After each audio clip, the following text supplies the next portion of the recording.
Everyone, this is Shikha Srivastava from mathematics farm. आज हम लोग क्या पढ़ेंगे? आज हम लोग class 7 chapter 2 that is fraction and decimals में एक्सरसाइज 2.2 का क्वेश्चन नंबर 3 सॉल्व करेंगे। क्या है question number 3? Multiply and reduce to lowest form and convert into a mixed fraction. आपको ये कुछ क्वेश्चंस दिए गए हैं, आपको इनको रिड्यूस करना है लोएस्ट फॉर्म में। रिड्यूस करने का मतलब है इनको सिंप्लीफाई करना है। जब तक ये सिंप्लीफाई हो पाए, जब तक ये अपने लोएस्ट टर्म में ना आ जाए, तब तक आपको इनको रिड्यूस करना है, सिंप्लीफाई करना है and convert into a mixed fraction. उसके बाद सिंप्लीफाई करने के बाद अगर वो इम्प्रॉपर फ्रैक्शन में आ रहा है तो आप इसको मिक्स्ड फ्रैक्शन में कन्वर्ट कर दीजिए। चलिए करते हैं। Number first, 7 into 3/5। 7 को डिवाइड बाई 1 लिख सकते हो। क्या यहाँ पे कुछ कैंसिल आउट हो रहा है? 3 की टेबल में 5 नहीं आता, 5 की टेबल में 3 नहीं आता, 5 की टेबल में 7 नहीं आता, 7 की टेबल में 5 नहीं आता। तो यहाँ पे कुछ भी नहीं सिंप्लीफाई हो रहा है, डायरेक्ट मल्टीप्लाई करा दीजिए। 7 3 जा 21 डिवाइड बाई 5। बट ये इम्प्रॉपर फ्रैक्शन में आया है, आपको कन्वर्ट करना है मिक्स फ्रैक्शन में। तो 21 को 5 से डिवाइड करिए। 5 4 जा 20, रिमाइंडर आया 1। इसको आप लिख सकते हो रिमाइंडर अपॉन डिवाइजर और यहाँ पे लिखते हैं क्वोशिएंट। तो हो जाएगा 4 whole 1/5। 4 whole 1/5। Now second question है 4 इंटू 1/3। यहाँ पे 4 को 4/1 लिख सकती हो। यहाँ पे भी कुछ सिंप्लीफाई नहीं हो रहा है। 3 की टेबल में 4 नहीं आता, 4 की टेबल में 3 नहीं आता। तो डायरेक्ट मल्टीप्लाई कराइए। 4 1 जा 4, 3 1 जा 3। ये भी इम्प्रॉपर फ्रैक्शन में है तो हमें मिक्स फ्रैक्शन में कन्वर्ट करना है। 4 को 3 से डिवाइड करिए। 3 1 जा 3, रिमाइंडर आया 1।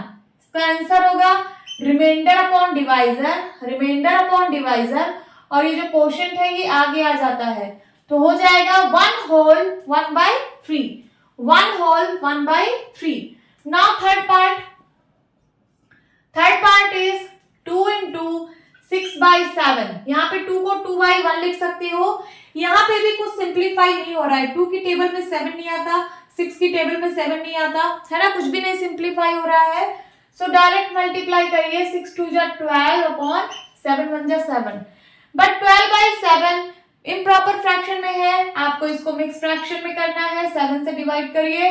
7 1 जा 7, रिमाइंडर आया 5। तो आप इसको लिख सकते हो रिमाइंडर अपॉन डिवाइजर 5/7, और यहाँ पे क्या हो जाएगा क्वोशिएंट 1। तो इसको हम लोग पढ़ते हैं 1 होल 5/7। नाउ फोर्थ पार्ट में है 5 इंटू 2/9। इसको कैसे सॉल्व करेंगे? 5 को 5/1 लिख लीजिए। कोई किसी की टेबल से कैंसिल आउट नहीं हो रहा है, डायरेक्ट मल्टीप्लाई करा दीजिए। 5 2 जा 10 डिवाइड बाई 9। ये इम्प्रॉपर फ्रैक्शन में है, इसको आप मिक्स फ्रैक्शन में कन्वर्ट कर दीजिए। 9 1 जा 9, रिमाइंडर आया 1। सो इसको लिख सकते हैं 1/9, है ना। ये रिमाइंडर अपॉन डिवाइजर और ये जो क्वोशिएंट है ये आगे आ जाता है। तो हो जाएगा 1 whole 1/9। This is the answer. Now fifth part solve करेंगे। फिफ्थ पार्ट में क्या है? 2/3 इंटू 4। 4 को 4 डिवाइड बाई 1 लिख सकते हो। यहाँ पे भी कुछ सिंप्लीफाई नहीं हो रहा है, डायरेक्ट मल्टीप्लाई कराइए। 4 2 जा 8, 3 1 जा 3। ये भी इम्प्रॉपर फ्रैक्शन में है, इसको मिक्स फ्रैक्शन में कन्वर्ट करिए। 3 2 जा 6, कैरी आया 2। इसको क्या लिख सकते हो? 2/3 रिमाइंडर अपॉन डिवाइजर, और जो क्वोशिएंट में है ये आगे आ जाएगा। तो आंसर हो जाएगा 2 होल 2/3। ये होल पार्ट है, ये प्रॉपर फ्रैक्शन पार्ट है, तो 2 होल 2/3। नाउ सिक्स पार्ट में क्या है? 5/2 इंटू 6। 5/2 इंटू 6। 6 को आप 6/1 लिख सकते हो।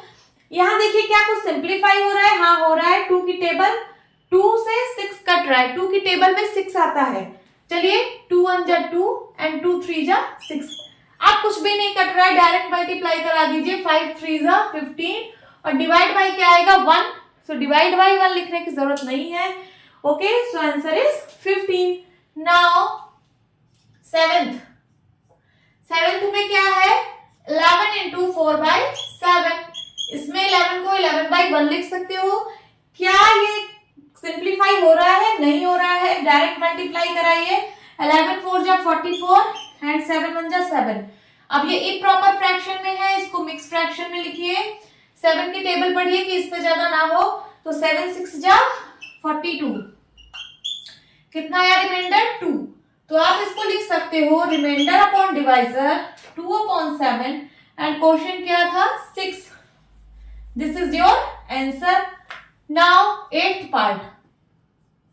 पार्ट में क्या है 20 इंटू 4/5। 20 को 20/1 लिख सकते हो।